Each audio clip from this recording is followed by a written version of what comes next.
Hello दोस्तों, आज हम आप लोगों को जैव अणु चैप्टर पढ़ाएंगे जो हमारे जीवन के लिए बहुत ही आवश्यक और बहुत ही इम्पोर्टेंट है। चलिए बिना बात किए हुए हम सीधे टॉपिक पर चलते हैं। देखिए, आज हमें पढ़ना है आज हमें पढ़ना है जैव अणु। जैव अणु क्या होता है? जैविक प्रक्रियाओं में भाग लेने वाले अणुओं को जैविक अणु कहते हैं। क्या कहते हैं? जैविक प्रक्रियाओं में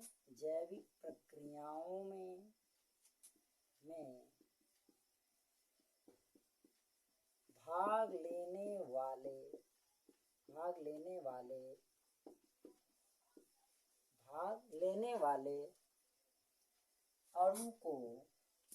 वाले अणु को जैव अणु कहते हैं। जैविक प्रक्रियाओं में भाग लेने वाले अणु को जैव अणु कहते हैं। ये जो जैव अणु होता है, जैव अणु के भाग होते हैं। जैव अणु निम्न है। जैसे पहला कार्बोहाइड्रेट,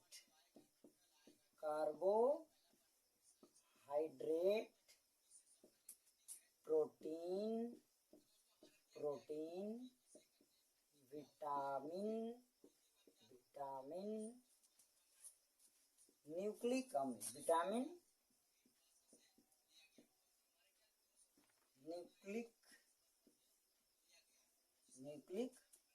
अम्ल, ये आपके जैव अणु के पार्ट हैं। अब हम इसमें पहली टॉपिक हम लोग पढ़ेंगे कार्बोहाइड्रेट। पहले पढ़ेंगे क्या? कार्बोहाइड्रेट क्या होता है? कार्बन, हाइड्रोजन और कार्बोहाइड्रेट क्या होता है? कार्बोहाइड्रेट ठीक है, क्या है? कार्बन, हाइड्रोजन, ऑक्सीजन का सम्मिलित रूप होता है। कार्बोहाइड्रेट क्या है? कार्बन, हाइड्रोजन, ऑक्सीजन का सम्मिलित रूप होता है। चलिए इसको आप लोग स्क्रीनशॉट करिए, फिर आगे हम कार्बोहाइड्रेट को विस्तृत से बताते हैं। चलिए देखते हैं कार्बोहाइड्रेट का विस्तृत रूप क्या होता है।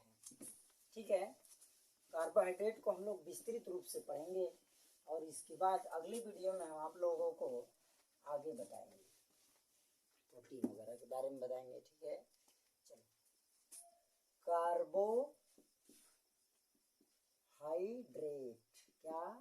कार्बोहाइड्रेट देखिए, ये जो कार्बोहाइड्रेट है हमने बताया कार्बन, ये क्या है? कार्बन, हाइड्रोजन और ऑक्सीजन का सम्मिलित रूप है। सम्मिलित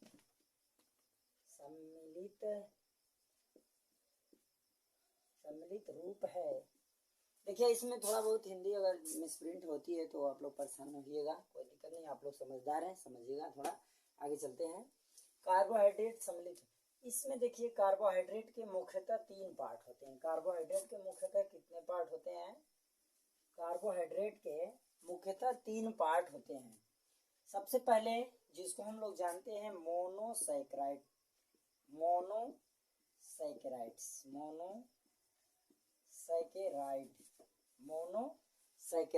जो मोनोसैकेराइड होता है इसके 2 पार्ट होते हैं। मोनोसैकेराइड के हम लोग 2 पार्ट जानते हैं। मोनोसैकेराइड में पहला होता है ग्लूकोज, क्या होता है? ग्लूकोज, और दूसरा होता है फ्रैक्टोज। देखिए, इन दोनों का सम्मिलित सूत्र होता है C6H12O6। ये आपके ग्लूकोज और फ्रैक्टोज दोनों का फार्मूला सेम फार्मूला होता है। ठीक है, जो ग्लूकोज होता है ये पॉजिटिव को दर्शाता है, और पॉजिटिव का मतलब हुआ दक्षिण ध्रुवीय घूर्णन। क्या होगा?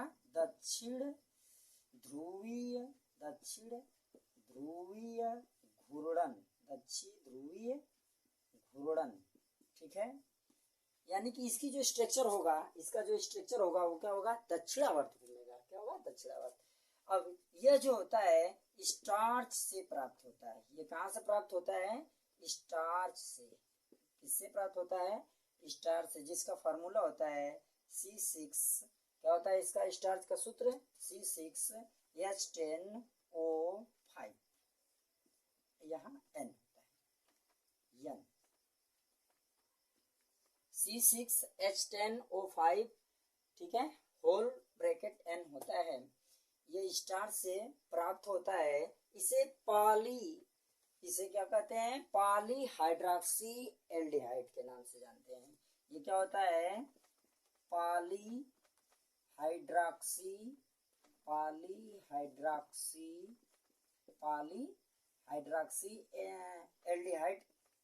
एल्डिहाइड के नाम से भी जाना जाता है। एल्डिहाइड, पॉली हाइड्रोक्सी एल्डिहाइड के नाम से भी इसे जाना जाता है। और इसका जो गलनांक होता है, इसका गलनांक कितना होता है, 146 डिग्री सेल्सियस। 146 डिग्री सेल्सियस इसका गलनांक होता है। ओके।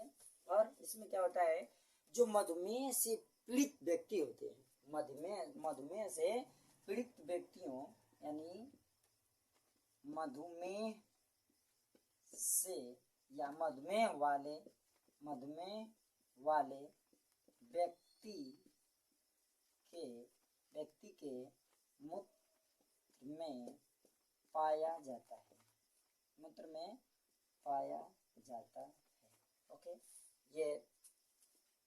यह फलों में, जैसे पके फल, अंगूर इत्यादि में भी पाए जाते हैं। पके फल और अंगूर में भी पाए जाते हैं। ये आपका ग्लूकोज हुआ। फ्रक्टोज को देखते हैं, ये क्या होता है, वाम ध्रुवी घूर्णन। क्या होता है, वाम ध्रुवी घूर्णन। इसको क्या कहते हैं, वाम ध्रुवीय घूर्णन के नाम से जानते हैं। इसे वाम ध्रुवी घूर्णन के नाम से जानते हैं। इसको निगेटिव से प्रदर्शित किया जाता है। इसका जो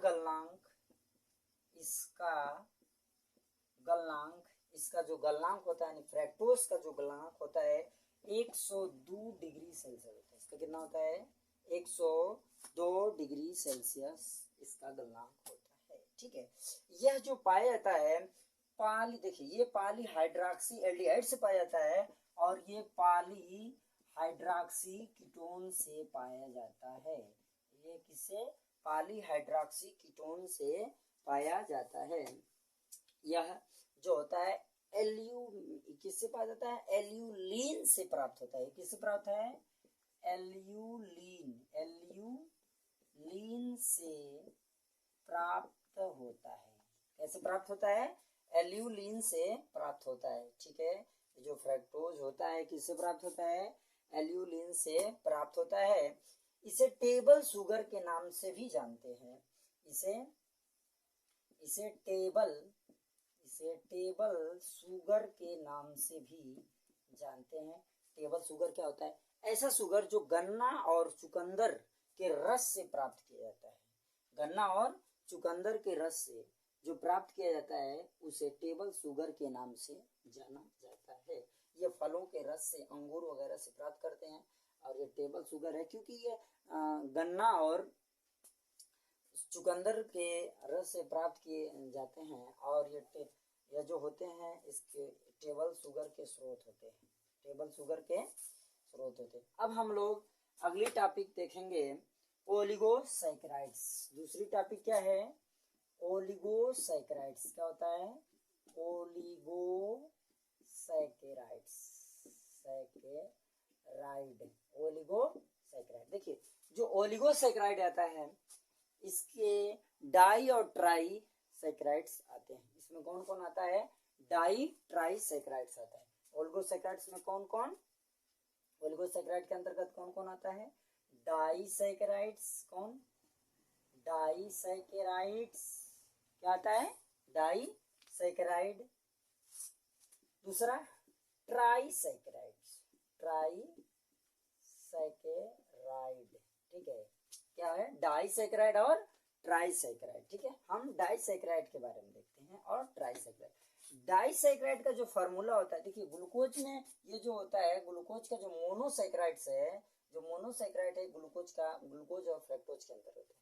लेकिन जो ओलिगोसैकेराइड्स होते हैं इसमें ग्लूकोज के 2 या 3 अणु होते हैं। जैसे इसका फॉर्मूला हो जाएगा C12H22O11, ये इसका हो गया, किसका? डाइसैकेराइड का। ट्राइसैकेराइड हो जाएगा C18H, आप इसमें 10 जोड़ेंगे, ठीक है, इसमें 10 जोड़ेंगे तो आपका 22 हो जाएगा। ये 10 जोड़ेंगे तो 22 हो जाएगा और इसमें 5 जोड़ेंगे आपका 16 हो जाएगा। ओ, ठीक है, आप लोग ध्यान दीजिए। जैसे ही इसके डाई से ट्राई पे जाएंगे तो 12 से ये 18 हो जाएगा और इस कार्बन हाइड्रोजन वाले अणु में 10 जोड़ देंगे, 22 हो जाएगा। इस वाले अणु में 5 जोड़ेंगे, इसी तरह आगे बढ़ते हैं डाइसैकेराइड के अंतर्गत। ध्यान दीजिएगा इसके अंतर्गत क्या क्या आता है। देखो माल्टोज आता है, क्या आता है? माल्टोज आता है, सुक्रोज आता है, स्क्रोज आता है और एक आता है लैक्टोज। क्या आता है? लैक्टोज, ठीक है। इसमें कौन आ गया? माल्टोज, स्क्रोज, लैक्टोज आता है। इसको इस रूप से लिखते हैं, कुछ लोग इस तरह लिख देते हैं सुक्रोज, तो परेशान होने की जरूरत नहीं है। इसका शुद्ध रूप है सुक्रोज होता है, ठीक है। इसका शुद्ध रूप क्या होता है? सुक्रोज। लेकिन हम लोग कभी कभी किताबों में, कुछ किताबों में हम लोग सुक्रोज के नाम से भी जानते हैं और देखते भी हैं। परेशान होने की आवश्यकता नहीं है। देखिएगा जो सुक्रोज होता है, सुक्रोज जो होता है इसको केन शुगर के नाम से जानते हैं। इसको किस नाम से जानते हैं? Cane sugar. किस नाम से? केन शुगर के नाम से जाना जाता है। और ध्यान दीजिएगा माल्टोज को माल्टोज शुगर के नाम से जानता है। माल्टोज को किस नाम से जानते हैं? माल्टोज को माल्ट शुगर, माल्ट शुगर के नाम से जाना जाता है और इसी से शुगर होता है, ठीक है। इसके बाद हम लोग देखेंगे लैक्टोज शुगर। क्या? लैक्टोज, जो लैक्टोज शुगर होता है इसमें क्या होता है? लैक्ट, ठीक है। इसमें क्या पाया जाता है? लैक्ट, यानी कि मिल्क शुगर। इसको किस नाम से जानते हैं? मिल्क शुगर के नाम से जानते हैं। मिल्क शुगर के नाम से जानते हैं। आप लोग इसको थोड़ा सा स्क्रीनशॉट लीजिए, इसके बाद हम इसको हटाते हैं और आपको थोड़ा अगली और एक लास्ट पॉइंट बची उसको बताते हैं। देख लीजिए, चलो चलते हैं अब अगली टॉपिक पे जो आपको दिखाएंगे, जिसका नाम है पॉलीसैकेराइड्स। अगली पॉइंट का आपका है तीसरी पॉइंट, पॉलीसैकेराइड्स। क्या है? पॉलीसैकेराइड। ध्यान दीजिए जो पॉलीसैकेराइड होता है ना, इसमें ग्लूकोज के 4 से अधिक अणु पाए जाते हैं। किसमें? इसमें क्या होता है? ग्लूकोज के 4 से अधिक अणु पाए जाते हैं। इसके अंदर स्टार्च और सेलुलोज आता है। इसके अंदर क्या आता है? स्टार्च एवं सेलुलोज। क्या आता है? स्टार्च एवं सेलुलोज आता है, ठीक है। दोनों का सूत्र एक ही होता है।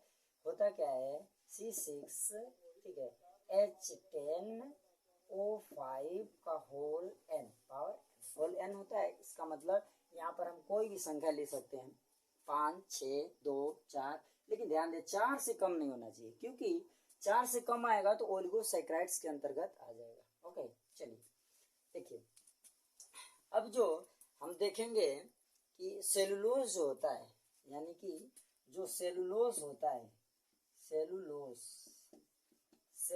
जो होता है इसे हम लोग ग्रहण करके पचा नहीं पाते हैं। क्यों नहीं पचा पाते हैं? क्योंकि सेलुलोज जो होता है मनुष्य में, सेलुलोज जो होता है यह ग्लूकोज, सेलुलोज जब तक ग्लूकोज में नहीं बदलेगा, सेलुलोज जब तक ग्लूकोज में नहीं बदलेगा तब तक इसका पाचन नहीं होता है। जब तक सेलुलोज ग्लूकोज में नहीं बदलता तब तक इसका पाचन नहीं होता, और मनुष्य में यह नहीं हो पाता, इसलिए पचता नहीं है। दूसरा सेलुलोज, ठीक है, सेलुलोज जो होता है बैक्टीरिया के माध्यम से, बैक्टीरिया के माध्यम से जानवरों में क्या होता है, बैक्टीरिया के माध्यम से जानवरों में सेलुलोज ग्लूकोज में बदल जाता है, सेलुलोज ग्लूकोज में बदल जाता है, जिसके कारण सेलुलोज जानवरों में पच जाता है, जिसके कारण सेलुलोज क्या होता है, जानवरों में पच जाता है। ठीक है, इस तरीके से हम इस वीडियो को यहीं पर करते हैं, और आप लोग ध्यान से वीडियो को देखते रहिए, सब्सक्राइब करते रहिए। आपका सभी मैटर जो भी होगा, सभी चीज़ें हम आपको इस वीडियो के माध्यम से अपलोड करते रहेंगे। जय हिंद, जय भारत।